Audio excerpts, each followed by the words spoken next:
Hello, ladies and gentlemen out there in internet land. Welcome to the Lock On Podcast, episode number 8. We've got the panel back today. A lot of stuff to talk about on the docket. We've got initial next-gen console impressions because we've got them all. We can tell you what we're feeling, how our launch days went. And then the other big thing that will take up a lot of our episode is the Game Awards. We just announced the nominations. So we're going to go through each category, kind of say, if anything got snubbed there, our favorites to win, our dark horses, and we'll give you our impressions of, the Game Awards that are coming up December 10th, I believe. So, again, like I mentioned, we got the panel here, -1. Tim will be coming in a little bit later. We got Avery. Avery, how you doing? Hi, Avery. Oh. Sorry, There we go. There you go. I was on mute because I'm typing, and my Yeti, the mute button gets stuck sometimes. No, I'm doing good, Kyle. Like you said, dove in. What are we, a week or so into next gen now? Yep. I'm loving it. We're gonna dive into that later, but I'm doing all right. Hanging in there. Awesome, I love it. Sean, how about you? How you doing? I'm okay. It's been a week. Yep, it definitely has been. I think it's been nonstop. It feels like. It's been a good week. It has been. It's one of those weeks where, I was, short story, I, told my girlfriend a few times, I was like, okay, just be prepared. Like, I'm going to be up late. And, I was up late. I think Call of Duty came out. I'm a big COD fan, but just to play it on the next gen consoles at 120 was amazing. But yeah, I pulled the old classic once a year for me because I like to go to sleep. I pulled the all-nighter. I stayed up, played COD, enjoyed it. It was a good time. I think everybody's had a pretty great week. But let's get around to our initial impressions. So for those of you that don't know, I'm a little bit more of the Xbox guy, so I'm the guy with the Series X. Sean and Avery both have their PS5s. So Sean, we'll kind of start with you. Let's start exactly where you get this thing. I'm assuming you did mail? Yes, I pre-ordered 2 of them. 2 of them. And how did that go? One was a backup in case the first pre-order got canceled because I didn't want to take any chances. I would have pre-ordered it at 6 different places had I had the opportunity just to make sure. But then a friend of mine decided she wanted to buy her brother a PS5, so I said, you can take one of my pre-orders. I said, you can have whichever one shows up second. And then, so that day, because of my building, I literally took off from work and I had to sit outside my building because I don't trust the drivers to not leave my $500 console. Either they would leave it on the porch or they would be like, oh, no one's home. And they wouldn't, you know what I mean? And then not deliver it. So I was like, fuck this, I'm staying out there. And so that was literally from 6:30 in the morning until noon when they both got dropped off. When they got dropped off, at least it wasn't like a last minute, last day drop off at 5:30. Well, the day before, I didn't know up until that morning. I had no idea I was getting them that day. Oh, I took off from work and Walmart wasn't updating my tracking. Amazon wasn't updating anything. I was like on their help with their chat. I got 5 different answers from Walmart. They told me that it was going to be shipped and charged at 7 o'clock. Then I was told, oh, we're out of stock and we can't fulfill your stock. So yours will get shipped when we get one. Like all these different things. I went through this wide range of emotions only to wake up to a text saying it's arriving today. And wow. I was like, Jesus Christ. So I was like, all right, I'm not taking any more chances. So I just went outside. But when I finally got it, I had to wait. I got mine, and then I wanted to wait for my friend. So I went back outside and waited. Thankfully, that one showed up 20 minutes later. Oh, so, perfect then. Yeah, so it wasn't too bad. Amazon showed up. Walmart showed up second. And so, yeah, it was such a relief to finally open this thing up and not have to worry about, is it going to arrive? Is it going to get canceled? You know what I mean? Like, and it's so weird because last gen, I didn't have any of the stress with the PS4 or my Xbox One when I pre-ordered it for Titanfall. Like, I just knew it was coming. I ordered it. I got confirmation. Yeah, with the pandemic is definitely, obviously, in the, for you guys that are in the U.S., the election probably had a nice big handle on a lot of the mail delivery service there. So I can definitely understand why it's things are delayed, but that's good. It sounds like you got a little surprise for it. Everything kind of showed up the day that you didn't think it was going to. And you didn't get canceled. I swear to God, I aged 10 more years that day. And you know what? I'm going to put a PSA at the very start of the episode for anybody listening that does not have a next gen console yet. Please wait. Please do not go to these $900,000 scalpers that are all on eBay that want to sell you their console. There will be more consoles. Don't go on and do that. But now we've got that out of the way. Avery, how about you? How was your launch day experience? Did you pre-order in store? Or did you get yours delivered as well? I got it delivered, ordered through Amazon, and honestly, I was up until maybe I don't think they updated the shipping status until it was maybe within 48 hours of it, and so leading up to it, you're kind of getting those nerves whether or not, like what Sean was saying, is it'll somehow get randomly canceled, and so but then I saw an update to saying it's out for delivery or it's getting ready. And so at that point, you're always clicking F5 to trying to see if it's going to be all right, 9:42 a.m. It's out and about in Tempe and Scottsdale. I'm in Arizona. And so it's out for delivery around here. And then finally I get, the email that it's over in I live in an apartment complex and they have all the packages over this area. You go and put in a code. So I was able to go pick it up, and I requested that Friday off of work. So I had all day to set up. But that night though, on the Thursday was when I started doing the data transfer from my PS4 over to the PS5. And I think it might've been because I was playing Astro's Playroom while it was going on, but it was saying it would take 8 or 9 hours. So just left it on overnight. In the morning, it finished it all up. It transferred everything I wanted to transfer, cleaned out my PS4 then. So it was a clean slate and everything.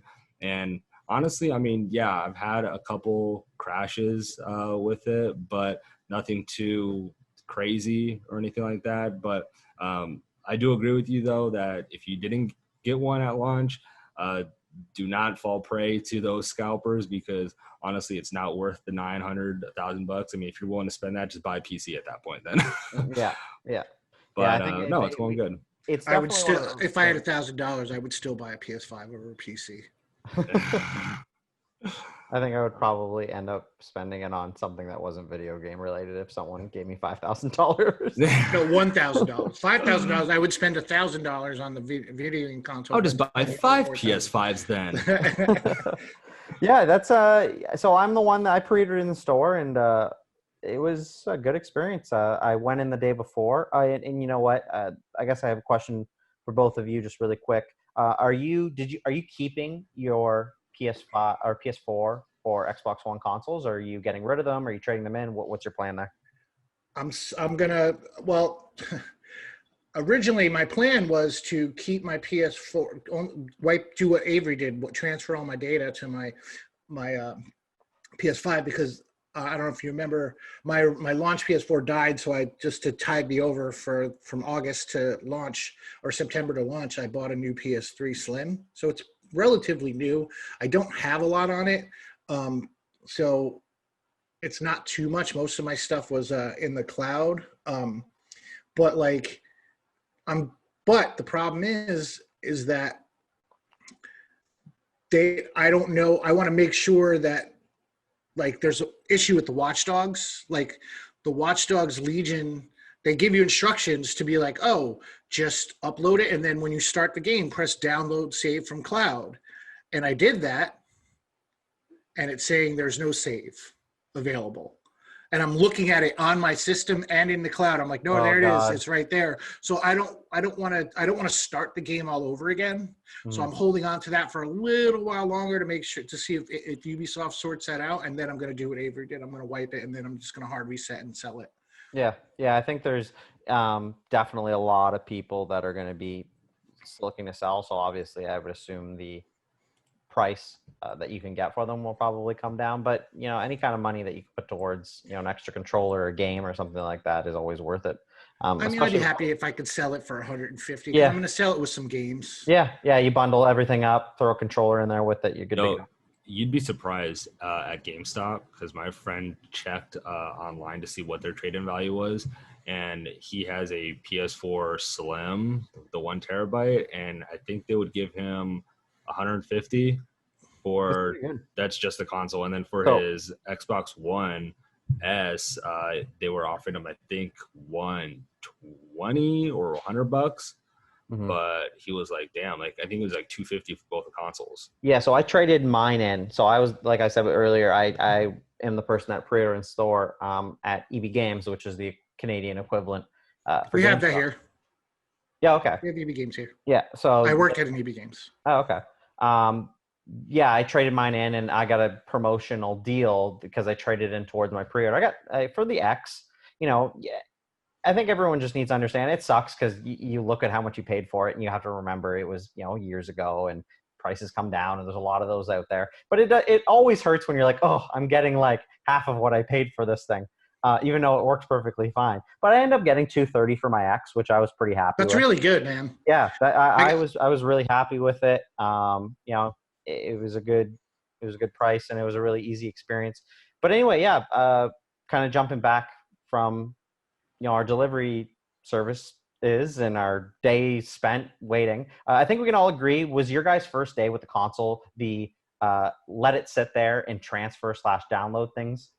No. No, Nope. see, I Nope. spent all day. I had to transfer everything over because I traded in my X before I had gotten the Series X. So I had everything on the hard drive saved, but I'd transfer everything back over. So it took quite a while. And then I had to download, the Series X update. So yeah, my first day was pretty much just spent letting things download.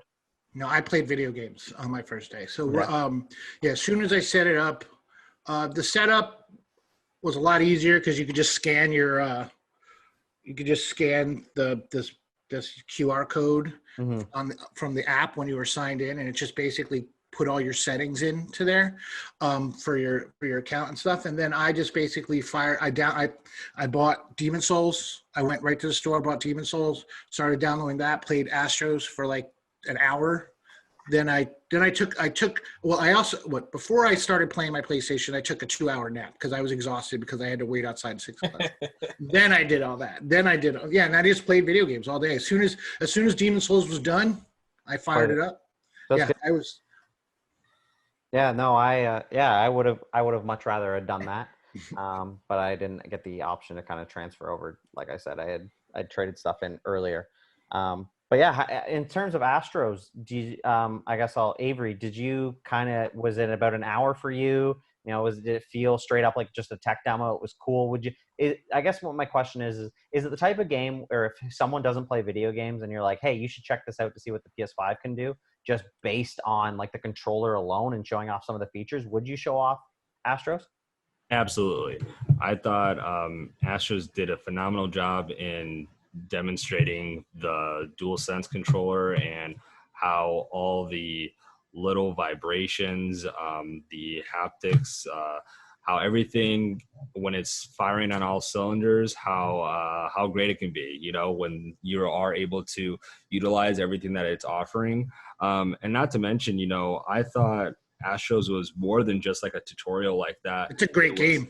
Yeah, it really was. I mean, not only does it take you down this memory lane of PlayStation history where you find the random objects of, Sony's past. My friend found a fucking mouse that was Sony, and I had no idea that I even had one of those. So that was pretty cool to see. And now hearing that I think the speed runs might have different levels than what the normal levels were. So I am tempted to go back and boot it up and try and see how those differ from the original levels. But no, I think it's a phenomenal game, and I love that it was free.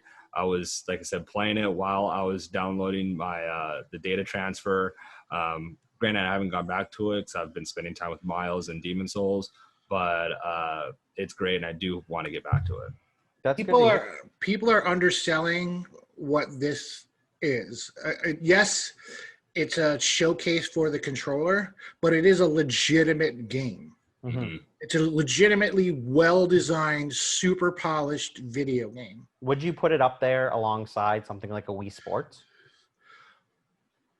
Yes, in that I personally think it's better than Wii Sports because I think motion controls are ass. But as what it's meant to do, as this is the thing that's an actual game, but it's also meant to show off the controller interface, yes. Yeah, and by what I mean, It's not going to have the grandma's going to come over and play it. Yeah, what I meant to clarify with the Wii Sports comment was just, is it like do you think it's replayable like Wii Sports is? No, I mean, Yeah, you know. no, I mean, it's not. That's what I'm saying. Wii Sports, because Wii Sports is designed around motion controls and there's sports games that are just like the outcome is different every time you play it, because that's just the nature of play. Yeah, of multiplayer. This is a very fixed, curated, designed experience. So no, I don't think it's going to have the longevity that Wii Sports will. No, not at all. Okay, that's interesting. And by the way, if you heard a couple extra laughs in the background, we've got Tim here now for the perfect segment of, I believe, Tim, we were kind of trying to guess this before the show started. You don't have the Series X yet, correct? No, I have not gotten either of the new consoles yet. I'm lagging a little behind. Hey, perfect. It's cool. I just didn't want the segment. Yeah, I just was thinking, well, we could start without him because we're going to spend a lot of time talking about new consoles, and it's not, not to be a dick. It's just not something that. Oh no, for sure. I've been following absolutely, but no, I wouldn't have much to contribute to this particular discussion. Yeah. No, that's fair, but you're definitely going to contribute to our next section. But I wanted, I guess, to end the console kind of, our first. I just want to get a bit of an idea about, I'll start with you, Sean. Obviously, as you mentioned before, you played Demon Souls, and your review's coming out. So it is out. So perfect. So give us a little sneak peek of what your initial thoughts were. Without going into too much detail. All right, so I want to go back to a couple weeks ago where I was still playing Watch Dogs, and I did finish that, and I put the review up, and Watch Dogs Legion was my most anticipated game of the year, and it was a disappointment. For all the reasons we talked about on the show, but I finished it up. Nothing's changed. The recruit anybody is a neat idea, but not very useful. There's only a handful of people that you will get that will really be useful. Most people are garbage. Like, maybe that's a metaphor for real life, but most of the people you run into on the street aren't worth getting invested in. But yes, Demon Souls. So I put my review up. I gave it a 10 out of 10. I believe it's our first 10 out of 10 this entire year. It's amazing. It's what Bluepoint, what my biggest concern going into this was that how much is Bluepoint going to change from the original gameplay to make, and the answer is very little. Everything is still there. The layout, even the layout of the maps, all the items are where you think they would be. They added a couple of new items, but if I know where Flamebreaker is. It's going to be right there where you went when you played it on PS3. It's in the same location on the PS5 version. So what they did was really just take the core gameplay and wrap it in this beautiful, gorgeous next-gen shell. It's really to see a launch game, like you usually don't see launch games that look this good. Like you get like your kill zones and you get your like rises that are like, wow, this is really next gen, looks good. Metroid Prime. But this is like, oh my God, like the particle effects, the just everything is just so beautiful. And I started on 30 frames per second mode and I switched to 60 frames and I can't go back after that. Yeah. But because it just plays so well in 60 frames a second. And it's 1080p 60? I believe so. It's 10. Okay. No, I think it's 1440. I think 1440. Okay. Yeah, it's 1440 in 1080p. So it's still super high def. It's still better looking than 1080p. But it's just so fucking good. And like, yeah, it's just an amazing game. It's the best launch game I've ever played. And yeah, it's just great. There's going to be people who are so in love with the original Demon Souls that they're going to have this weird, like, when like people really like a band and then when they get famous, they're getting mad that the band got famous because it's not what it used to be. Yeah. There's going to be those people, but that's just noise. This is highly recommend it. What's amazing to me is that it's the first of the Souls games, and you could see the DNA that this game gave to other games in the series. And I was worried. I was like, okay, well, for example, in Dark Souls, I don't know how anyone's familiar, but in Dark Souls, you have a lot of bonfires, right? And in part 3, they gave you a ton of bonfires. So basically, the bonfire is your resting checkpoint where you could level up your character or go back to the hub world or whatever, and you could and so basically it's like your respite when you could go back, and then you just basically had to go from bonfire to bonfire to bonfire until you got to the boss, and then you fought the boss and then go on. It's a save point. It's a save point. Yes. In this game, there's only 2. You start at one, and there's one when you get to the boss and beat the boss.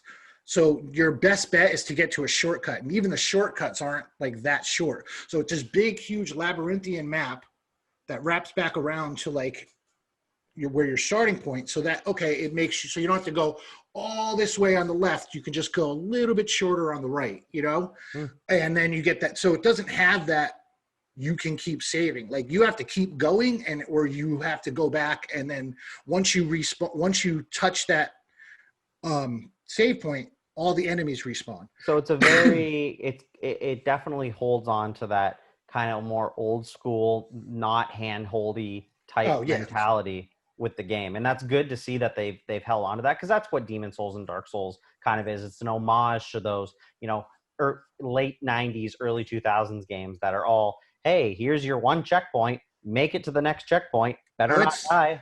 Even to me, it's more like classic arcade games. Yep. Because classic arcade games, you didn't have you got the starter level, you got to the end of the level, and that's how you advance to the next level. And you have to remember everything. And then that's what it reminds me of. That's what I really like about it, because I grew up on arcades, and like that was like, so yeah, that's what the thing is. And like people who are used to the comforts of being able to find, like if they got into Dark Souls late and they love Dark Souls 3, those people are going to be in for a little bit of a rude awakening, because they didn't change that at all. It's really just aesthetics and sound and stuff. There are some quality of life improvements. And I just want to say one more thing before you say, the SSD is a fucking godsend.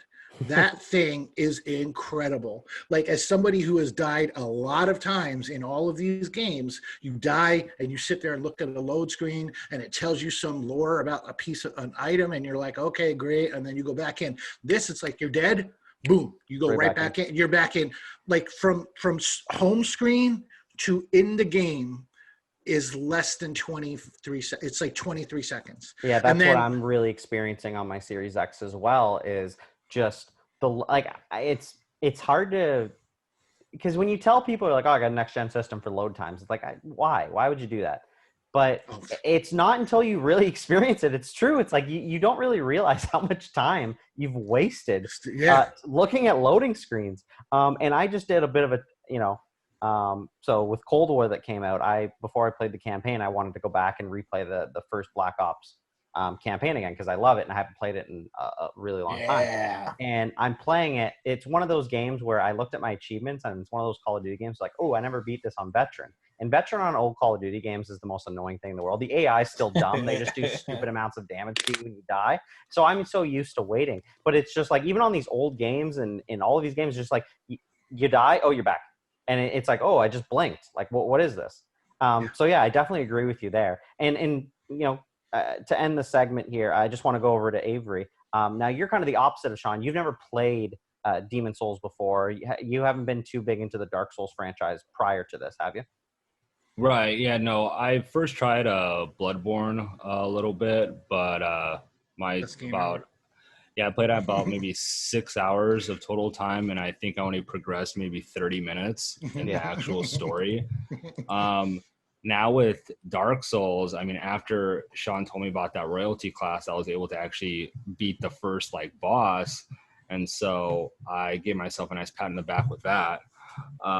And then besides that, I spent most of my time with Miles, and jumping off of what you guys are talking about with the loading times.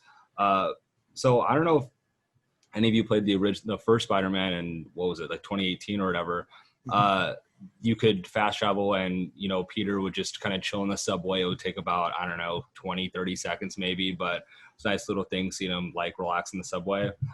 So it takes 2 seconds to fast travel, maybe a flat 2 seconds. Like it took me more time to drink my coffee at my desk than it did to fast travel in the game. And with that is just, I mean, it's incredible. Also being able to, PlayStation may not have like the quick resume type thing that Xbox does, but I mean, I've been able to just fly from the UI to a different app, back to Miles, you know, all over the place. And especially when now I'm trying to platinum it. And so like, I'm able to just quickly, boom, check trophies within 2 seconds and then hop back into the game. And so all of that, I don't know who it was, if it was someone, you know, here or if it was somewhere on Twitter, but remember someone saying that Twitter and apps and everything, it's going to suck now with next gen because you don't have time to check your phone anymore. I mean, I was always one of those people that do that. And so now it's like those little breaks gone, not happening anymore. I love it. Yeah, So, it's more time actually playing the games, which is the big. Yeah, and he brought up an interesting point. Like there is that thought I would miss the quick resume that it doesn't have, you know, but it's so fast that I don't care. Like, yeah, okay, so I'm spending 10 more seconds than I would if I'm going from it's not a big deal to game. breaker at all. Yeah, so it's just like, so I'm just like that probably works best for last gen games that aren't fully optimized for the hard drive. I mean, I even just for the fuck of it fired up Bloodborne just to see, and it's crazy fast. Like it's traveling booting up those old games. It's like it's like 8 seconds to travel from the lamp to the home to Hunter's Dream back to wherever you're going. It's 8 seconds each way. I was like, this is ridiculous. Yeah, and you know what? To end the segment, I'll tell you this right now. And this is me coming from an Xbox guy and whatever. These two consoles are essentially the goddamn same thing. Like they're the same. You're not going to see these massive differences with load times and graphics that, you know, you see some people want to say. These consoles are fairly similar. Do they have some different features? Yes. But when it comes to the basics of loading, playing the games, and what they output, they're all pretty much the same. It's just going to come down to what games are on them. I honestly, and I really do think this, and I think Avery would agree with me. It's the DualSense is the real difference maker. Yep. Yeah. That thing when like, even in Demon Souls, just little things like the pulling an arrow, it's like way more tension. I'm used to like, I just press the button in and there's my arrow pulled. Nope, I have to actually pull it in, you know, and it's just stuff like that. That and it's really, you can't explain it. Like, I've heard all these people talk about it. I watched tons of videos and stuff leading up to launch, and I was like, okay, cool. That sounds cool, but then when you play it, that's going to be the difference maker. It's that how you interact with the game. All right, and our second segment we're going to be doing here is the Game Award nominations that just come out. This isn't going to be our prediction show, but we're going to be going through each category, and if anybody got snubbed or anybody that you think really shouldn't be there, we're going to talk about it. So I'm sure it'll be a very great little conversation because I'm sure everyone's got different opinions for each different category.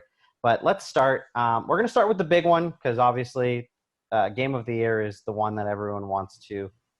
If you're a fan of this certain game that gets Game of the Year, you know, everyone goes online and flame posts that their game won. Usually what happens. But yeah, Game of the Year, we've got Doom Eternal, Final Fantasy 13 Remake, 7. Ghost of Tsushima, Final Fantasy Hades, 7, and Animal Crossing, and Last of Us Part 2.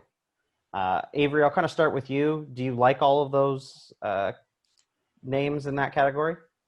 Yeah, for the most part. Before they were announced, I got 5 of 6 right when I guessed it. I left out Doom just because when I did try playing Doom Eternal on Game Pass on my PC, I don't know if it was just because my PC is getting older, but it just wasn't running as smoothly as when I played the first Doom. So I kind of left it out. I had hoped that either Miles or Demon Souls would have been that 6th spot, just because I just think that both of them are better games.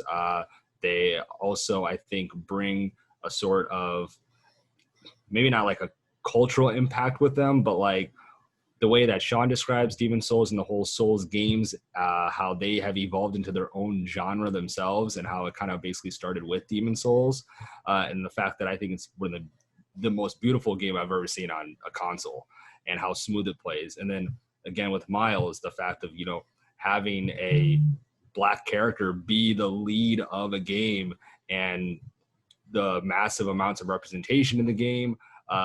You see the different views of Harlem in New York, and you see all sorts of different people in that game that have significant roles, and so that's the type of representation you don't really see in a lot of different mediums, nonetheless games. So little disappointed that those two got snubbed, but overall I think it was a solid list given the category. Now, just to clarify, I believe those two just got snubbed because they missed the cutoff. Can someone correct me on that? No, because Miles did get nominated. He got for best performance. Best performance, Okay. yeah. Yeah, best performance. Okay. But Demon Souls? I think Demon Souls got shafted because Sony didn't send out review codes until the day before launch. That'll do it. And by that time, I mean, he says the cutoff, it has to be out by the 15th, but if people didn't play, Jeff Keighley, if people didn't play it, they weren't going to be able to nominate it. Yeah. You know what I mean? So it was already too late. So that's why Avery's article that went up is 100% on the money. Avery wrote an article about how the awards need to change, how they do things. Go read that. Now, Sean, anything for you? Do you like all the names in this category?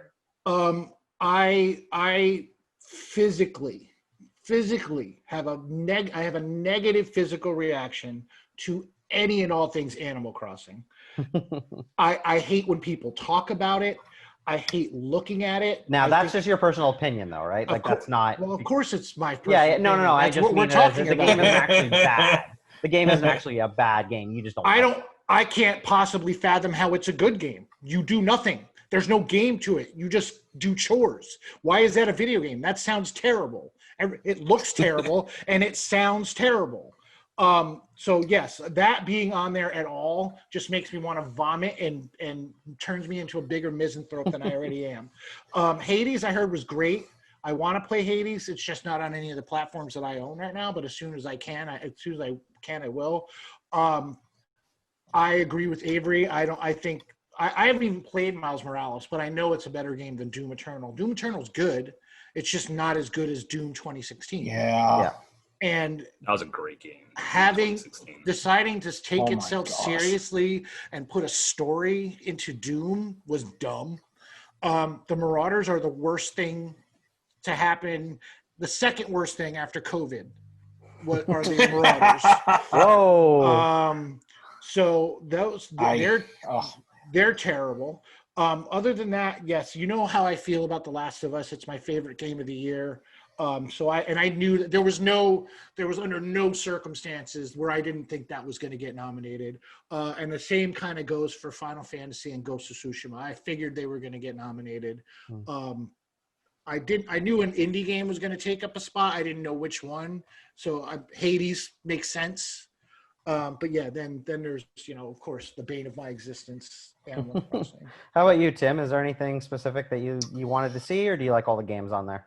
I mean, Sean and I are mostly singing the same tune. I remember I traded in the entire Sly Cooper trilogy, Mischief Makers, and I forget the other one, for the very first Animal Crossing when I was a kid. And to this day, I'm still pissed about it. To this day, I'm still like, man, what a stupid idiot of a kid. Like 4 of the best games ever. And I forget the third one. I think it was like Smuggler's Run or something. For the first Animal. I was so mad. I was like, all you do is pick apples. I could pick apples and get paid for it. Why am I doing this? Why am I paying to simulate picking apples? This is stupid. People like this garbage. It definitely is one of those. I don't understand it. Games, for sure. It is more cash. I don't know. It seems like a video game for people that don't like video games. But what's the point in that? Anyway, I think it's a fair list. I think that honestly, I think my only issues with it are just the same things we've talked about on the site Yeah. before is the cutoff situation. I will say I am a little upset that Doom Eternal's on there because Doom 2016 was a pretty significant experience for me, and I think Doom 2016 is one of the two best shooter campaigns of all time.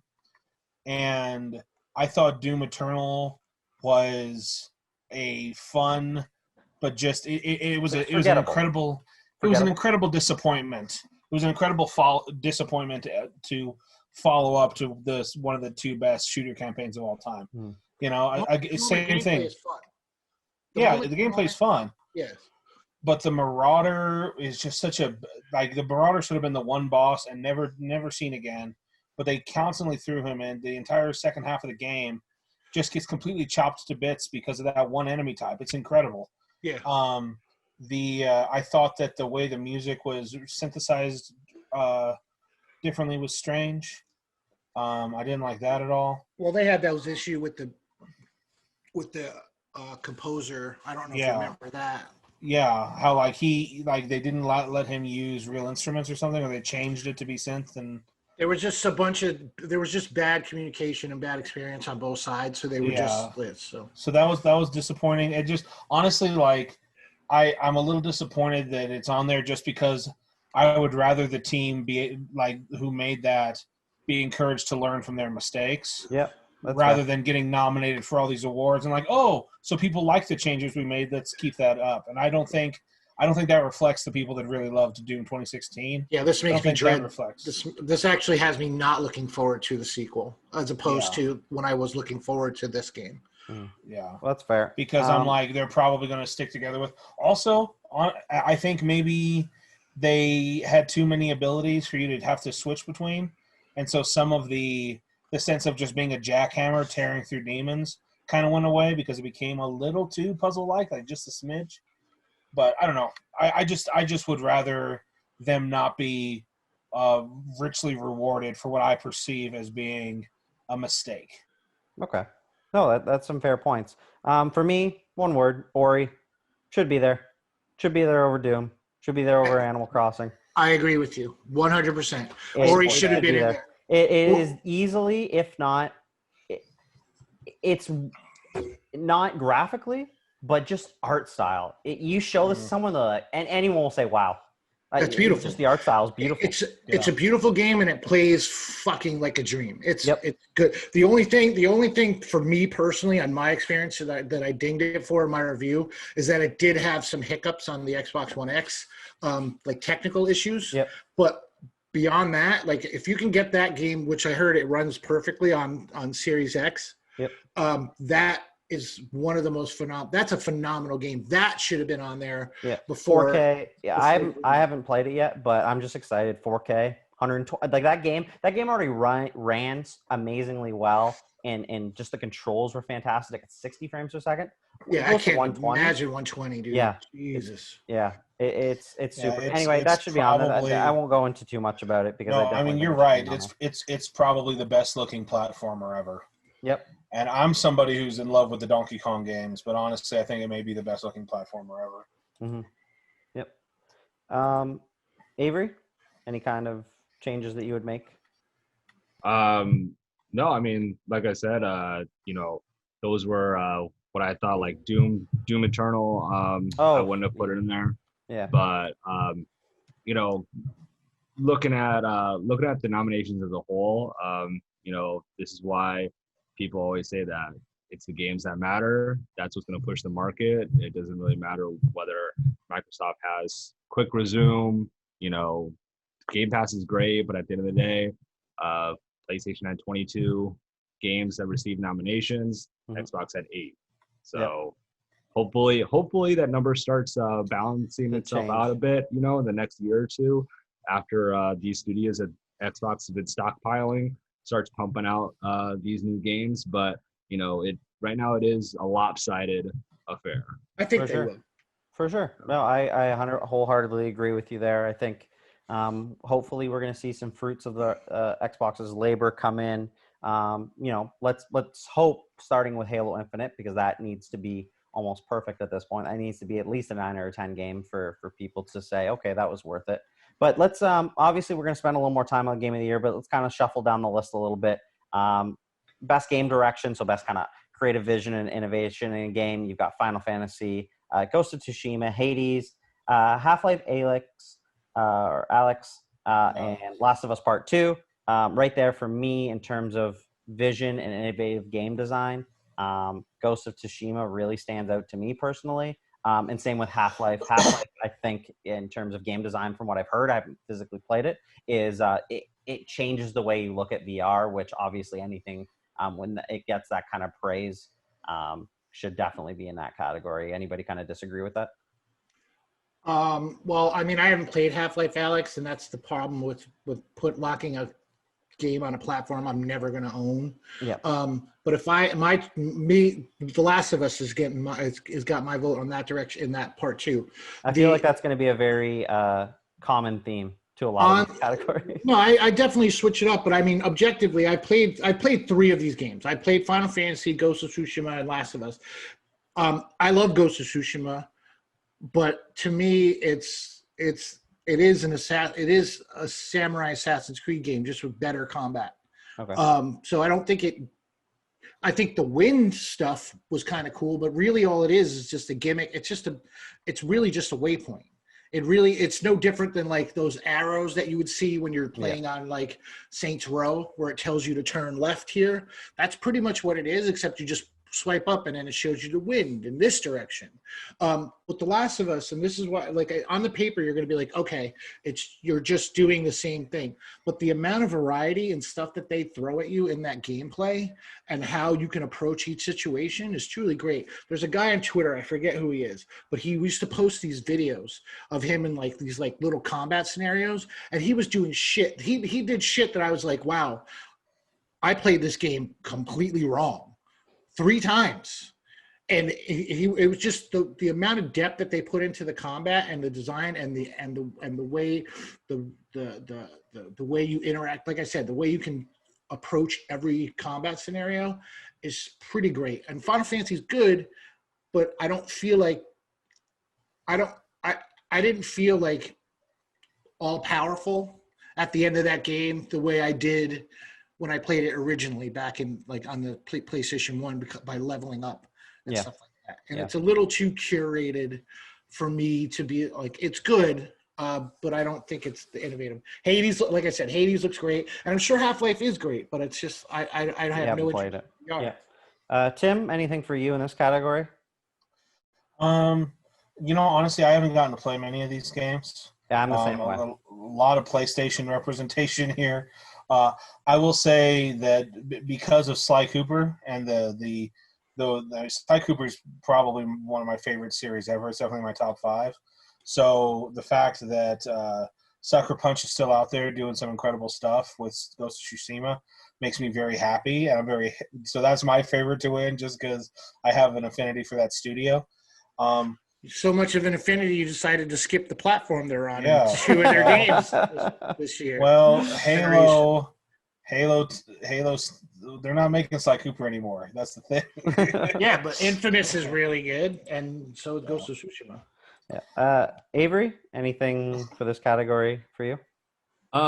Yeah, so I'm kind of in a weird spot here because I want to say that my game of the year, well, because Miles isn't in it, I'm going with Ghost of Tsushima, but I agree with Sean with the game direction and like even the best narrative with The Last of Us 2. So I don't know if I'm just weird with separating those two, but I do think that like the storytelling of The Last of Us 2, like it just feels as though you're playing like a movie, you know?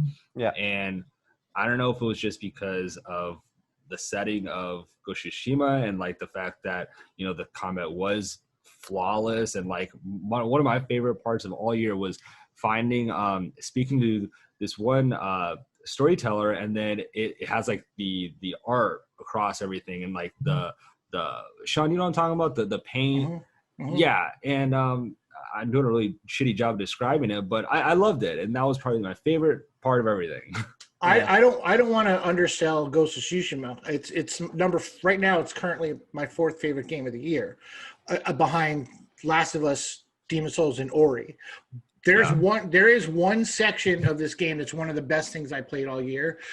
And there's a part where there's a side mission where you have to go confront 4 Ronin, and you meet them in this field, and you're just riding. You're just riding, and the way I stumbled across, I was riding. I was like, "Oh, this looks like an interesting little plateau." And I went there, and all of a sudden, there's a dude who wants to fucking fight me. Mm-hmm. And I'm like, all right, let's do this. So we just got into this this showdown with a melee combat, and it was awesome. And like that whole arc was great when you go through all the Ronin. There's a story reason for it, but yeah, it's so good, man. And that was seriously one of my favorite like happenings and then just missions that I unlocked after just finding that one guy. So that, yeah, I don't want to undersell Ghost of Tsushima. It's a great game. Yeah. So kind of moving down the list, we're going to pretty much see most of these games in the same category right now. Everything that was in best game direction, except for Half-Life Alex, remove a Half-Life Alex, put in 13 Sentinels, and you've got your best narrative. I think every single one of those games are fine, and I don't think that is it. Really quick, is there any game that you guys think that has a great narrative that should be included in this list, or is everything pretty much there what you expected? I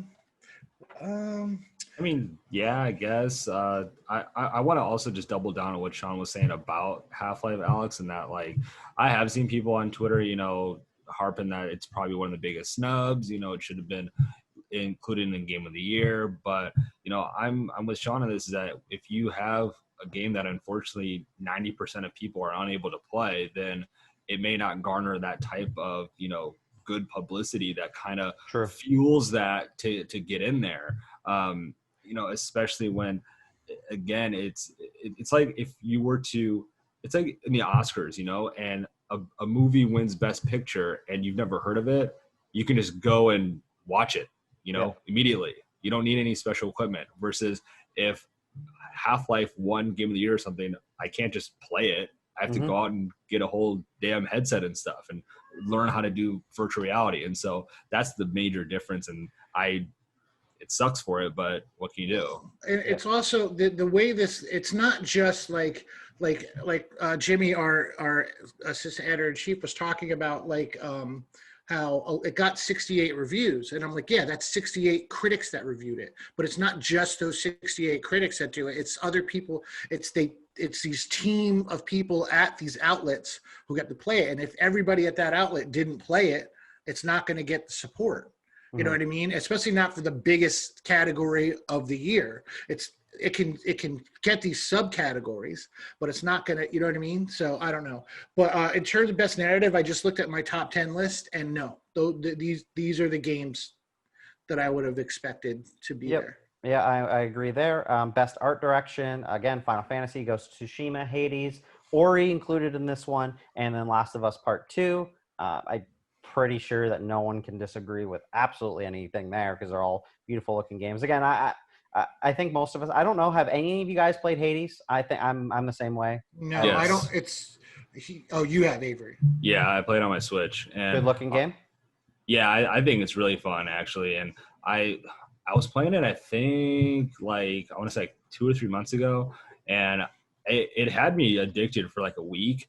But eventually I just put it down because something else came up. But no, it's the perfect game, especially on Switch. I want to say it's on Steam also, but yeah, the voice acting's great. The art style is phenomenal. I like the gameplay and the combat and everything. And there's a wide variety of weapons that you can use, power-ups, upgrades. It's really cool. And it's something that each run that you do, it can be different. It doesn't have to be the exact same, because there's different starting weapons you can choose. And the whole purpose of the game is trying to, get from the underworld. You're the son of Hades. You want to get to the mortal world, the land. And so you just go through the different levels to try and get to the top. And I loved it, Perfect. Well, that sounds like it's right up there then with best art direction. I think Ori should win that, by the way. I think it's incredible. I haven't played it. but I do think it's cool because I have no affinity for roguelikes at all. I don't like them very much. But I do think it's interesting to create a roguelike that has a narrative conclusion. Even if you're still playing, you can still replay it over and over again for eternity. Yeah. The idea of a roguelike that uses that repetition to create a narrative, I think, is a very interesting idea. And of course, that team would be the one to come up with it. But I do think it's probably worth all these awards, even though I haven't played it personally. It doesn't surprise me. Yeah, like Sean said, it's one of those indie games that really stands out from the rest of them. Best score in music, again, Doom Eternal, Final Fantasy, Hades, Ori, and Last of Us. I think I pretty much agree with everything in there. Ori is my choice for that one too. Yeah, Ori's perfect. Doom Eternal, obviously different than the rest of them because it's really hardcore rock. And I always appreciate that with Doom. I did like the soundtrack to Doom, but it's one of those soundtracks that just really gets you hyped up to fight things. Kind of scrolling through best audio design, you get Doom, Half-Life, Ghost of Tsushima, Resident Evil 3 showing up for the first time, and Last of Us Part 2.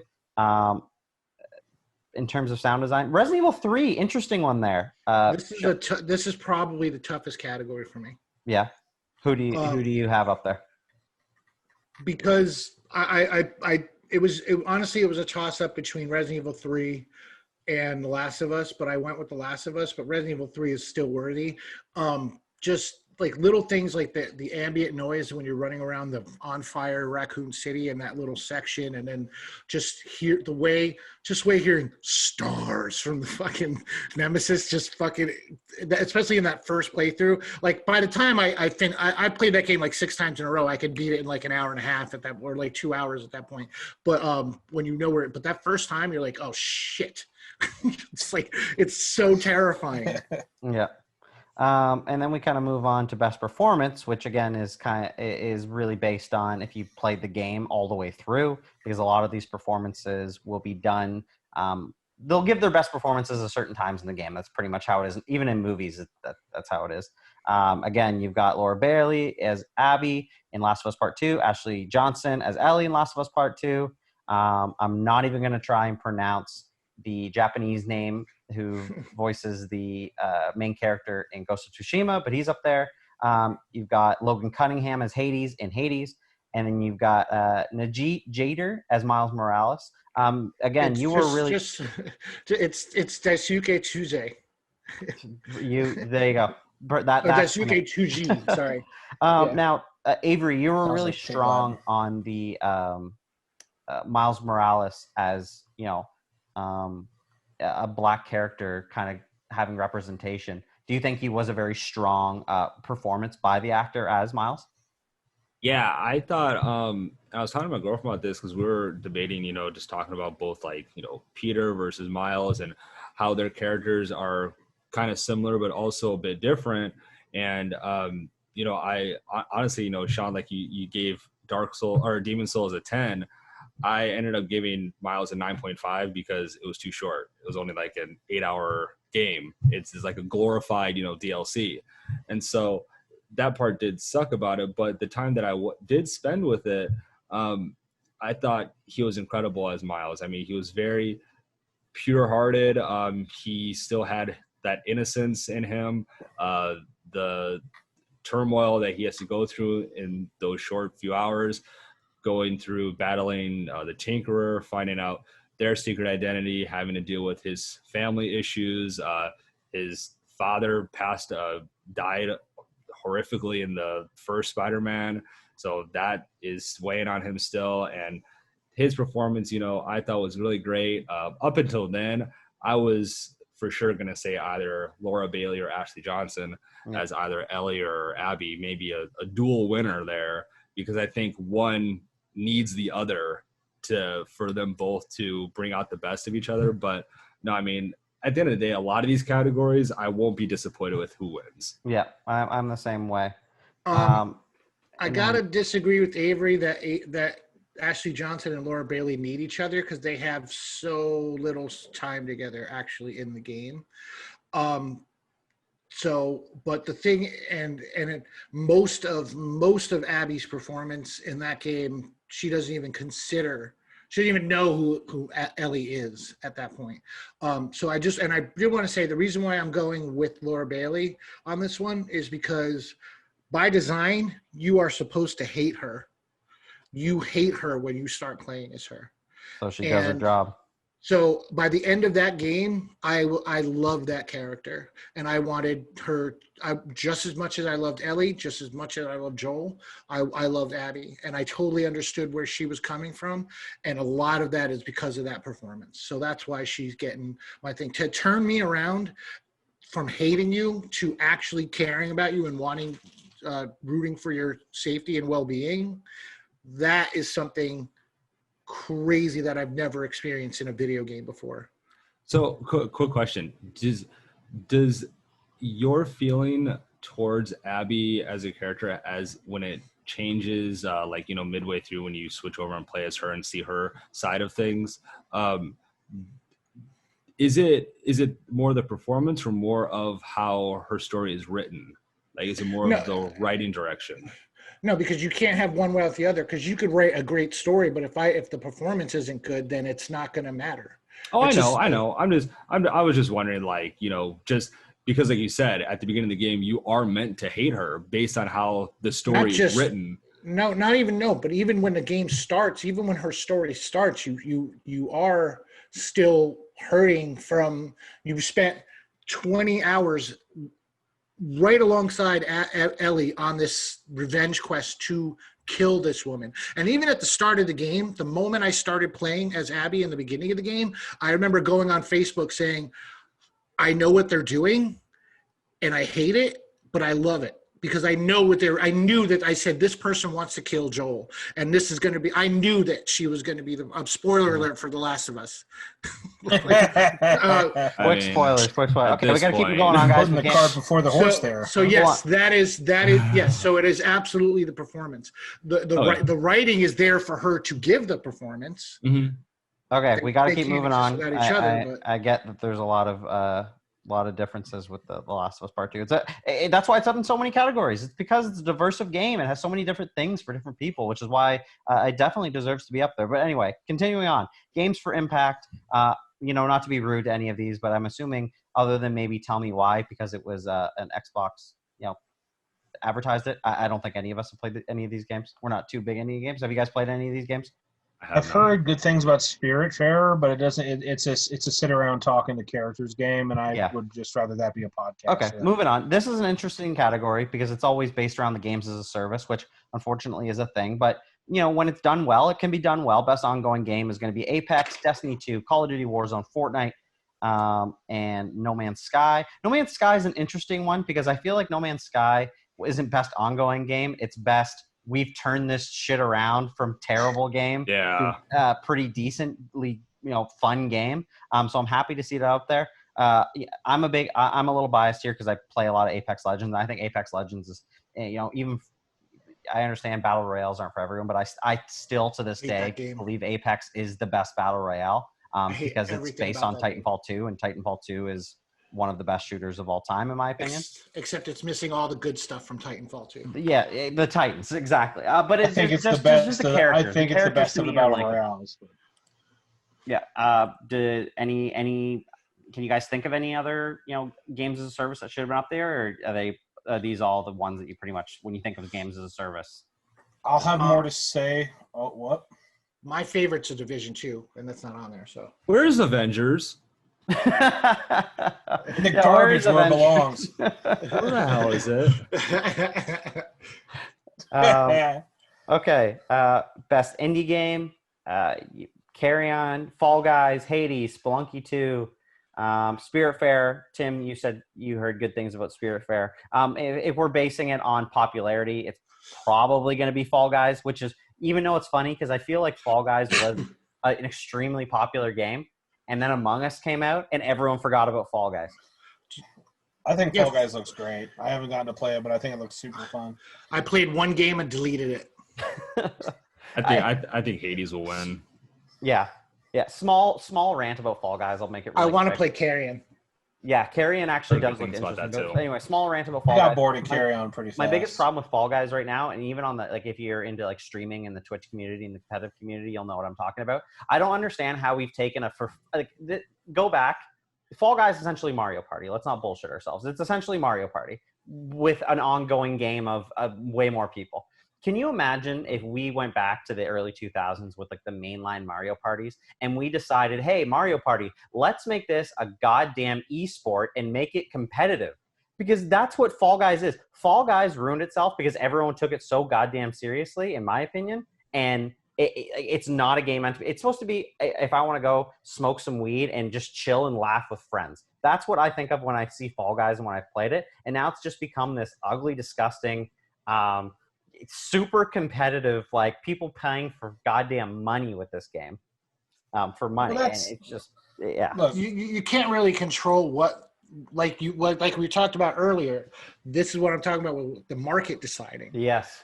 So that's what the market has decided to do with that game. And to that point, it's the same. Yeah, like you say, it's the market decides. The market decided that Animal Crossing was going to be Game of the Year, apparently, even though you just stand around and do nothing in it. But people enjoy it, I guess. But best mobile game, we're not even going to touch this. It's going to be Among Us. If it's not Among Us, it's wrong. Like I'm a little surprised. Dude, I will say though, categories Genshin on mobile Impact as is on well. there. I've heard good things about it. I will say. Genshin Impact plays phenomenal on mobile, apparently. I haven't played it on mobile. I played it on PS4, but I have heard that it is really well done on mobile. And you know I got what? a question. Yep.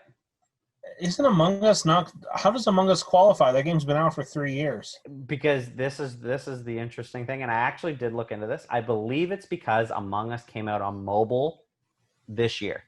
Oh my gosh! So because it was on Steam forever, and this is why though, because it's technically best mobile game, and it just came out on mobile this year. So that's the only category it could technically go in. The loophole. Yep, finding the loopholes. Best community support, again, Apex, Destiny 2, Fall Guys, Fortnite, No Man's Sky, and Valorant. I am by no means a Fortnite guy at all, but there's just no way it doesn't win best community support. The game has an update, I swear to God, every other day with brand new stuff. And the ideas they come out with are just insane. And the game's changed. And it really has made a cultural impact for sure. I would show Destiny 2 some love there. I mean, I think with them, because with Fortnite, I mean, they do have a lot of updates, but I don't know if a lot of the updates are wanted or you're right, very well liked. And I guess to add to your point, it's a very one-dimensional game, right? Fortnite, it's a battle royale. Yeah, you add your new vehicles, you add your new weapons, and you add your new skins. There's your updates. So I do agree with you there. Anybody give best support? Everybody kind of agree there that these games are fairly well supported. My vote was for No Man's Sky, but go ahead. Yeah, I mean, on a pure numbers game, you're probably looking at Fortnite, though. I think No Man's Sky could be a strong argument, absolutely. Yep, very true, very true. Again, I don't believe any of us have VR or AR, so we'll just kind of skip that category. Inability and accessibility is a new category this year. Innovation. Yeah, I can't talk right now. Inability. Again, your Watch Dogs, Last of Us, Hyperdot, Grounded, Assassin's Creed. I will say, at least I do like to see 2 Ubisoft games up there for accessibility. I always have kind of felt like Ubisoft games are fairly accessible for those that need the accessibility options in it. The Last of Us list of accessibility options are fucking really staggering. Big. Yeah, staggering. You can fine tune so much of that gameplay that it's crazy.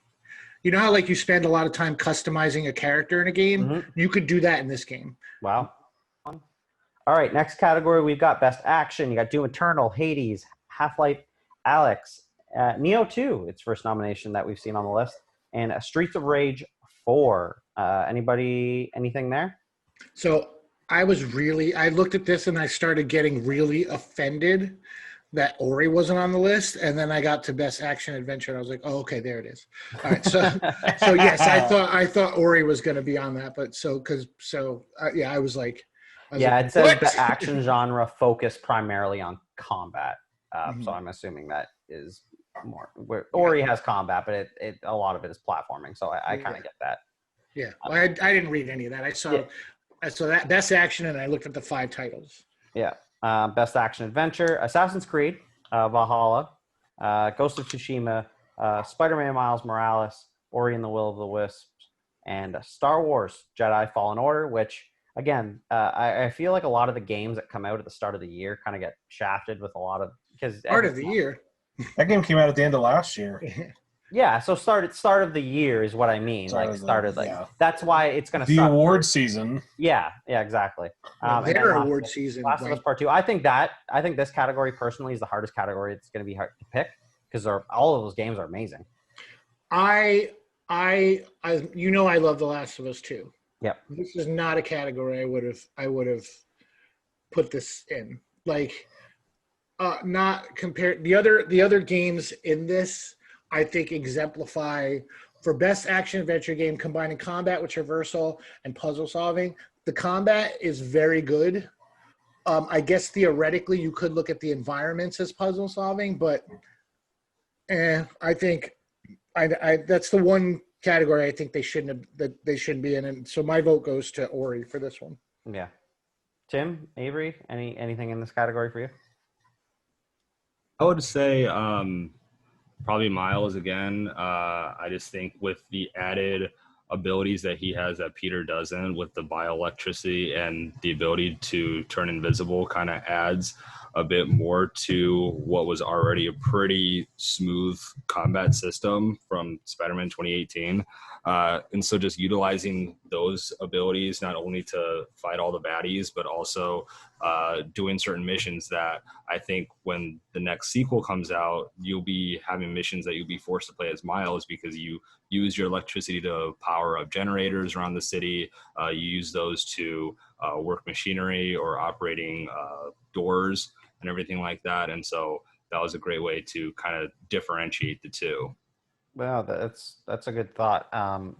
Because Spider-Man 2018, obviously the big thing against Miles Morales is it will feel the same, but I'm happy that they made it feel a lot more, at least a little bit different, because obviously the mechanics are still there, but I'm happy they made it feel different enough that can be kind of stand on its own. Best role-playing game: Final Fantasy, Genshin Impact, Persona 5, Wasteland 3, Yakuza Like a Dragon. I don't really have an opinion on any of these games just because I literally haven't played them. Has anybody got a decent amount of these games? Is anybody a big RPG guy? I love RPGs. Demon Souls not being on here makes me want to punch something. I did play Persona 5. I checked out of that game really fast because I hated the music. Oh my God. Hated it. And there's so much of it. I died. So my vote would go to Final Fantasy for that one. Yeah. I forgot to mention a second ago, Streets of Rage. I'm really glad Streets of Rage is getting some love. I thought Streets of Rage 4 was fantastic. And I think Best Action is definitely a good category for it. Well, speaking of Streets of Rage, best fighting game, you got Grand Blue Fantasy Versus, Mortal Kombat 11 Ultimate, Street Fighter 5 Champion Edition, and let me just point out, I feel like Street Fighter 5 has been around for goddamn ever at this point. Yeah, every year because they put out a new edition of it. One Punch Man and Under Night in Birth, which I can't believe One Punch Man's in there. I everything I saw made it look like that was a super lackluster game. I'm surprised it's there. Yeah, this is a non-category for me. Again, I think Mortal Kombat, in my opinion, takes this, but I could be wrong. I just love, like, I'm not a big fighting game guy, and I don't know if any of you are, but I just love with Mortal Kombat, like, when they start introducing characters that, like, I just went on YouTube and I just wanted to see Terminator fight Rambo. That's all I wanted. It's a simple ask, but I love it. I love that Mortal Kombat does that stuff, and I love that it's just super over-the-top violent. That's what I've always really enjoyed about Mortal Kombat. Best family game: Animal Crossing, Crash Bandicoot 4, Fall Guys, Mario Kart Live Home Circuit, which is the VR Mario Kart. Minecraft Dungeons was up there, and Paper Mario Origami King. My vote there, surprisingly, you would think Nintendo would take this category. I think Crash 4. I think, what I think is going to happen is Animal Crossing is going to win. Yeah. Because God hates me. I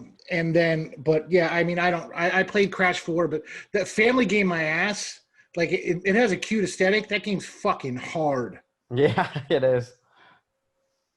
Minecraft Dungeons is, again, another one that I was kind of shocked to see up there. I kind of forgot about it for a second, but I had a really good time with Minecraft Dungeons. I thought Minecraft Good Dungeons was like low-key gorgeous. I thought it was a real pretty game. Yeah, it took Diablo Light, right? That's all it needed to do. Didn't need to do anything amazingly special. I think when you said anything Minecraft related was gorgeous, my face just like, I just started twitching. I really like the way that game looks. Minecraft is the most hideous thing that ever existed. Yeah, I'm not a Minecraft guy. I like the look get me of wrong. Minecraft Dungeons specifically because I feel like the top-down look it works really well with Minecraft. The lighting's real good. Yeah. Best sim or strategy game: Crusaders Kings 3, Desperado 3, Gears Tactics, Microsoft Flight Simulator, XCOM. And I honestly do. I find it funny, Microsoft pretty much dominates this category between sim, tactics, and Crusader Knights 3 is on Game Pass. So they have, especially picking up Microsoft Flight Simulator kind of out of nowhere. People didn't really expect to, it was going to be a pretty game, but so from what I've heard, it's a fun game, and I'm excited to. I think it looks great. Yeah. I think that's the game that's really going to. It's hard because some people want to argue, and I understand the argument that it's not really a video game, like it's a simulation. But I feel like that's just the game when I finally get my hands on it because I don't have a beast PC or anything like that. When I get my hands on it on the X, I think it's going to be like one of those games where you do show people and you're like, hey, this is running on this. Might not necessarily be a really fun game, but I think it would be cool just to kind of for the tech demo to kind of show off the X. It's a great way to connect with your father-in-law. Yeah, I'm flying over this. And I haven't played Gears Tactics yet. I haven't downloaded it. I want to play that. Some good things about it though. Yeah, the Me Studios, the people who made Desperados 3, their previous game, Shadow Tactics: Blades of the Shogun, is one of my top 10 games of the generation. So have you played this yet or no? I have not gotten to play Desperado 3. It has been not a great year for me when it comes to new games. That's fair. The backlog adds up. Yeah, but golly, that last game, Shadow Tactics, is amazing. The second I get a decent amount of time to devote to a single game, it's definitely going to be Desperados 3. I think that team has some really incredible designers on its side to plot out those. It's like these diorama puzzles. I don't even know. It's great. Best sports racing game: Dirt 5, F1 2020, FIFA 21, NBA 2K21, and Tony Hawk Pro Skater. And I think Tony Hawk. Yeah, I think everyone's in agreement with this category. It's an easy agreement. I think Tony Hawk. Yeah, I want Tony Hawk to win just because I want the comeback story to be complete. You know what I mean? Like it was a great game. It was a sales success. Now this is all it needs to be like you won the best. Welcome back, Tony Hawk. We look forward to more remakes of the Tony Hawk franchise, and I really hope so because I absolutely adored that game. Yeah, that game was fantastic. So best multiplayer: Animal Crossing, Among Us, Call of Duty, Fall Guys, and Valorant. This is such a bland vanilla list. This is. I got such a bone to pick, man. I cannot believe that nobody showed any love for Deep Rock Galactic. I think Deep Rock Galactic may be one of the best multiplayer, like innovative games I've played. I'm noticing a trend for a lot of these. How do I put it? A lot of these multiplayer is starting to become more just what's popular on Twitch. I don't know if you guys kind of see that. Maybe Yeah, except no, for for Animal sure. Crossing, but I think that's just more your casual game. But Fall Guys, Among Us, Call of Duty, and I understand like best multiplayer means, it's multiplayer game design. But I think this is a list to me of what game is the best to watch. Besides Animal Crossing, what game is the best to watch on this list? It has nothing to do with the multiplayer component.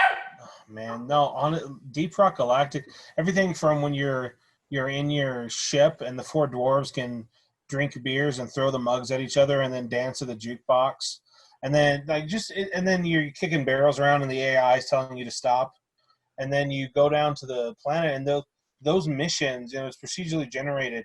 It's dark and it's eerie and it's kind of damp, and you see it's in that kind of that art style where you can see the polygons that make up stuff.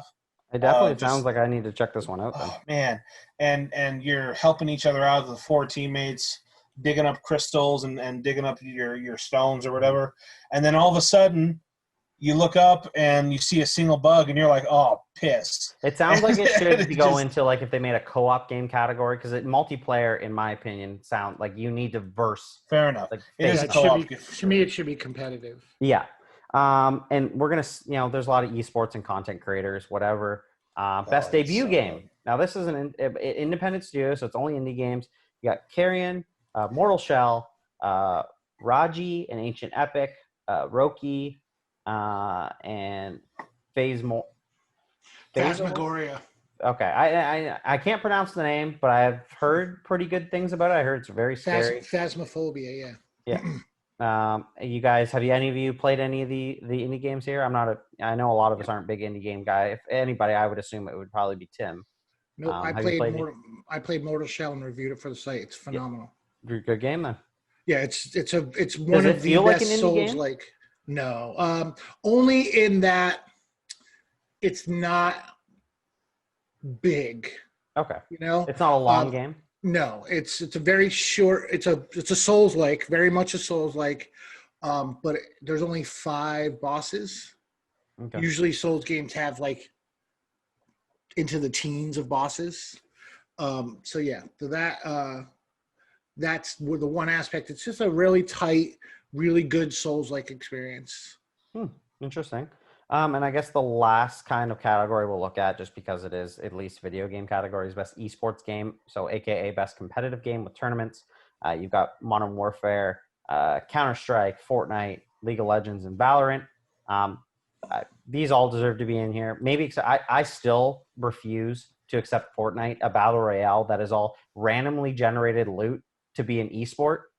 I understand that there is a skill to it, but when you land, like any battle royale is all luck for them, especially when you first land. There is skill based to it, but it's find better stuff than the other people you're facing. It's luck until the last 20. Yep.